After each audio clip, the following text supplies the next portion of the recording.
নমস্কার, আমি বন্দনা। আমার কিচেনে আপনাদের সবাইকে স্বাগত জানাই। আবারও এসে হাজির হয়েছি আলু সয়াবিনের একটি রেসিপি নিয়ে। দেখে নেওয়া যাক আজকের এই রেসিপিটি।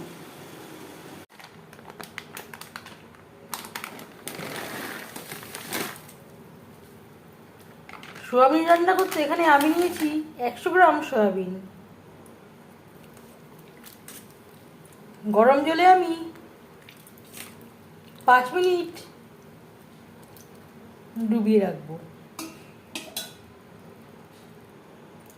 সয়াবিন আমি 10 মিনিট মতো ভিজিয়ে রেখেছিলাম, একেবারে ঠান্ডা হয়ে গেছে। এইভাবে চেপে চেপে একটা পাত্রে উঠিয়ে নেব।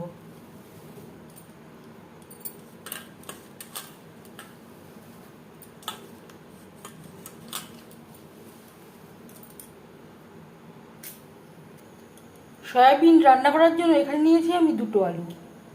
খোসা ছাড়িয়ে টুকরো করে কেটে নিয়েছি আর পরিষ্কার করে ধুয়ে নিয়েছি।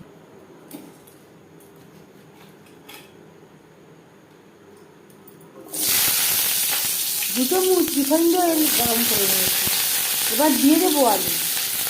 আমি রান্নাটা রিফাইন্ড অয়েলে করছি, আপনারা চাইলে যে কোনো কুকিং অয়েলে করতে পারেন।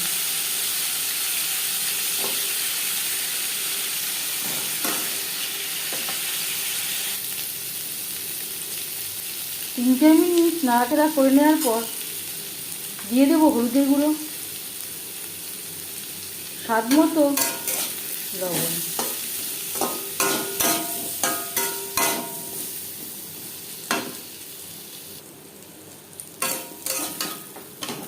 লবণ হলুদ দিয়ে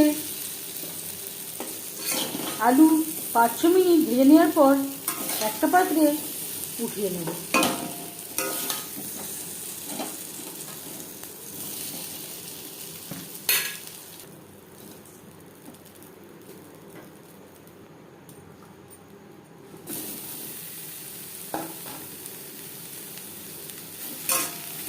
সয়াবিনও হালকা করে ভেজে নেব।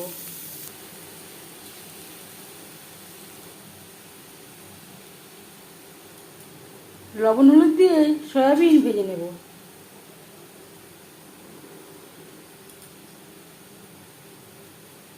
লবণটা বুঝে ব্যবহার করতে হবে। আলু ভাজবার সময় আগে একবার লবণের ব্যবহার করেছিলাম।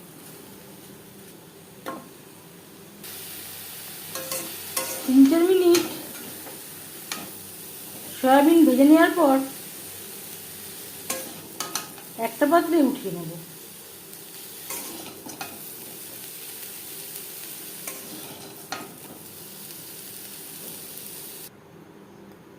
আলু সয়াবিন ভেজে নেওয়া কড়াইতে আবারও তেল দিয়েছি।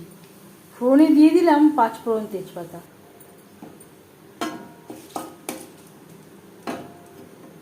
15-20 সেকেন্ড 5 ফোড়ন তেজপাতা ভেজে নেওয়ার পর দিয়ে দেবো পেঁয়াজ রসুন ও টমেটোর পেস্ট।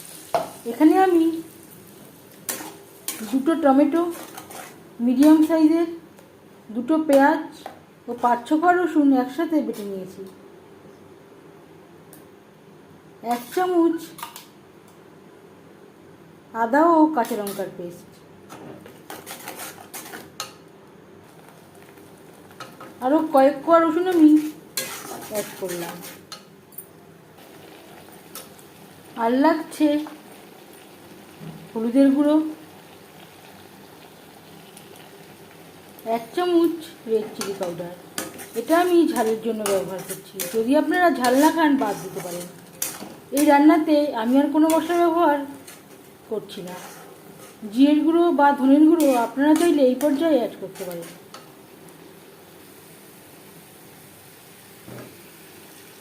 মশলা ধোয়া জল, যাতে পুরো মশলাটাই অ্যাড করতে পারি। 2-3 মিনিট মশলা কষিয়ে নেওয়ার পর দিয়ে দেব ভেজে রাখা আলু ও সয়াবিন।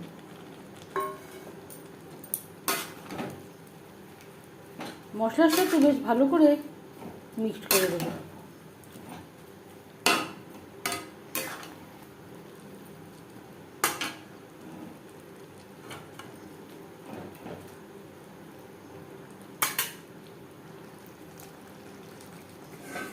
2-3 মিনিট রান্না করে নেওয়ার পর গ্যাসের ফ্লেমটাকে লোতে করে দেব। ঢাকনা চাপা দিয়ে আরও 4-5 মিনিট রান্না করব।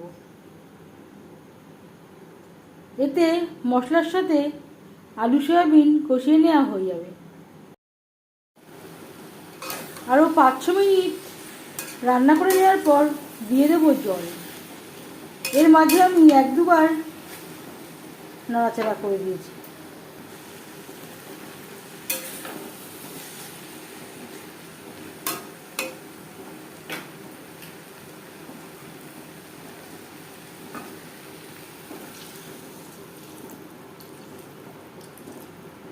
এখানে আমি গরম জল অ্যাড করলাম।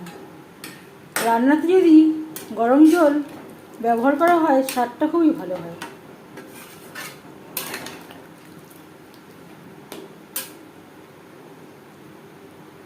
আলু সেদ্ধ হওয়া পর্যন্ত অপেক্ষা করব। কতটা জল অ্যাড করবেন সেটা সম্পূর্ণ নির্ভর করছে আপনার উপর।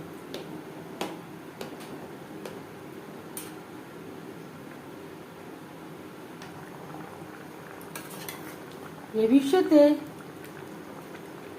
আলু বেশ ভালো করে সুসিদ্ধ হয়ে গেছে। এবার যাচ্ছি ফাইনাল স্টেপে।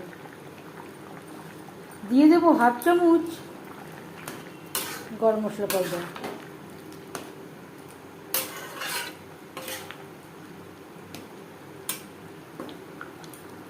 গ্রেভির সাথে গরম মশলা পাউডার বেশ ভালো করে মিক্সড করে দেওয়ার পর গ্যাসের ফ্লেমটা বন্ধ করে দেব। 5 মিনিট ঢেকে স্ট্যান্ডিং টাইমে রাখবো। সয়াবিন কারি বা সয়াবিনের তরকারি রেডি সার্ভ করার জন্য। খুবই সহজ একটা রেসিপি। সয়াবিন আমরা সবাই রান্না করতে পারি, তবে আমি কিভাবে এই সয়াবিন রান্না করি কম উপকরণ দিয়ে সেটা খুব সহজভাবে আপনাদের সাথে শেয়ার করলাম। যদি এই রেসিপিটি ভালো লেগে থাকে লাইক করবেন, শেয়ার করবেন, সাবস্ক্রাইব করবেন আমার চ্যানেলটিকে। বেল আইকনটা প্রেস করে দেবেন। যখন আমি নতুন ভিডিও আপলোড করব তার নোটিফিকেশান সবার আগে আপনার কাছে পৌঁছে যাবে। আপনারা সবাই অনেক অনেক ভালো থাকবেন।